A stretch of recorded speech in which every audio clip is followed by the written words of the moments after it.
Hello friends, welcome to online engineering. जैसा कि आप सभी जानते हैं कि आरआरबी जेई की सीबीटी 1 एग्जाम डेट बिल्कुल पास में आ रही है और ऐसे में आप सभी की दिल की धड़कनें काफ़ी तेज़ी से बढ़ रही होंगी। जी हाँ, जैसा कि हम सभी जानते हैं कि आरआरबी जेई की सीबीटी 1 एग्जाम डेट 16, 17, 18 दिसंबर सुनिश्चित की गई है, यानी कि आपके पास टाइम बहुत कम है। और आज हम बात करेंगे कि एग्जामिनेशन सेंटर में जाने से पहले आपके पास कौन-कौन से डॉक्यूमेंट्स होना बहुत ज़रूरी है। क्योंकि बहुत बारी क्या करता है स्टूडेंट, ये गलतियाँ करता है और जिससे वो अपने एग्जामिनेशन सेंटर में एग्जाम में नहीं बैठ सकता। तो सबसे पहले तो आपके पास सर क्या रिक्वायर्ड होना चाहिए? सर आपका एडमिट कार्ड होना चाहिए। तो अगर मैं बात करता हूँ सर एडमिट कार्ड की, तो एडमिट कार्ड की भी आपके पास कम से कम 2 कॉपी होनी चाहिए। अब सर यहाँ पर आपके पास ब्लैक एंड व्हाइट भी चल सकती है और दूसरी आपके पास सर रंगीन भी चल सकती है।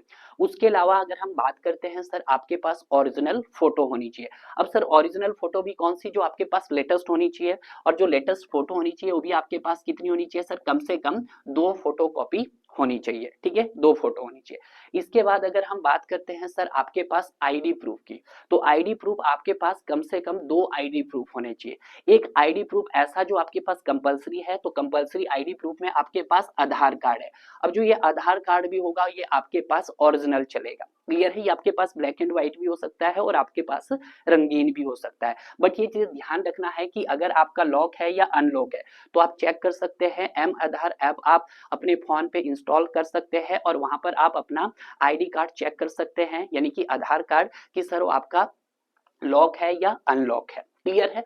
उसके बाद अगर हम बात करते हैं दूसरा जो आपके पास आईडी प्रूफ होना चाहिए, या तो आपके पास पैन कार्ड होना चाहिए या ड्राइविंग लाइसेंस भी। कौन सा? जो आपका विद डेट ऑफ बर्थ हो। अगर आपके पास सर ये विद डेट ऑफ बर्थ नहीं है, तो आपके पास 10th क्लास की मार्कशीट भी यहाँ पर काम करेगी। तो जो 10th क्लास की जो मार्कशीट भी होगी वो भी आपको कौन सी ले जानी है सर? आपको ओरिजिनल ही ले जानी है। तो ये आप चीज ध्यान रखिएगा कि सर ओरिजिनल कौन कौन सी होनी चाहिए सर आपके पास। जो भी आपके पास डेट ऑफ बर्थ का आईडी प्रूफ है वो आपके पास ओरिजिनल होना चाहिए। आधार कार्ड की कॉपी आपके पास बिल्कुल ओरिजिनल होनी चाहिए। और अगर हम बात करते हैं सर आपके फोटो की, तो आपके पास ओरिजिनल 2 फोटो होना चाहिए और साथ में आपके पास एडमिट कार्ड होना चाहिए। अगर ये सारे डॉक्यूमेंट्स आपके पास है तभी आप एग्जामिनेशन हॉल में बैठ सकते हैं। अगर आप हमारी ऑनलाइन इंजीनियरिंग टीम के साथ जुड़ना चाहते हैं या 2025 के आरआरबी जेई की तैयारी करना चाहते हैं, एसएससी जेई 2025 या गेट या ईएससी से रिलेटेड कोई भी कोर्सेज में अगर इनरोल होना चाहते हैं, तो जल्दी इनरोल कीजिएगा। क्योंकि यहाँ पर अभी आपको बहुत सभी कोर्स में क्या दी जा रही है? छूट दी जा रही है।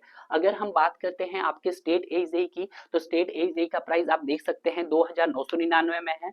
वहीं पे यहाँ पर इंजीनियरिंग पीवाईक्यू सॉल्यूशन, जहाँ पे हमारे पास 94 से लेकर 2024 तक जितने भी ईएससी के क्वेश्चंस पूछे गए हैं उनको हमने कवर किया गया है, तो उसका भी आपको कोर्स दिख रहा होगा। तो इसका अगर प्राइस है आपके पास, वो आपके पास 999 का है। वैलिडिटी आपके पास 13 मंथ्स की है।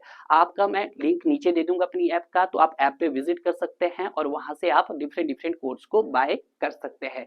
इसके अलावा आपको गेट पीवाईक्यू के नाम से भी यहाँ पे कोर्स देखने को मिल सकता है। जी हाँ, बट गेट पीवाईक्यू यहाँ पर क्या आपके पास मल्टीपल वैलिडिटी के साथ दिया जा रहा है, जहां पर आपके पास 4 मंथ की भी है, 1 साल की भी है और 3 साल की भी है। अगर बात की जाए 4 मंथ का 499 का है, 1 साल का 999 का है और 3 साल का आपके पास 1199 का है। तो जल्दी कीजिएगा डियर, देरी किस बात की।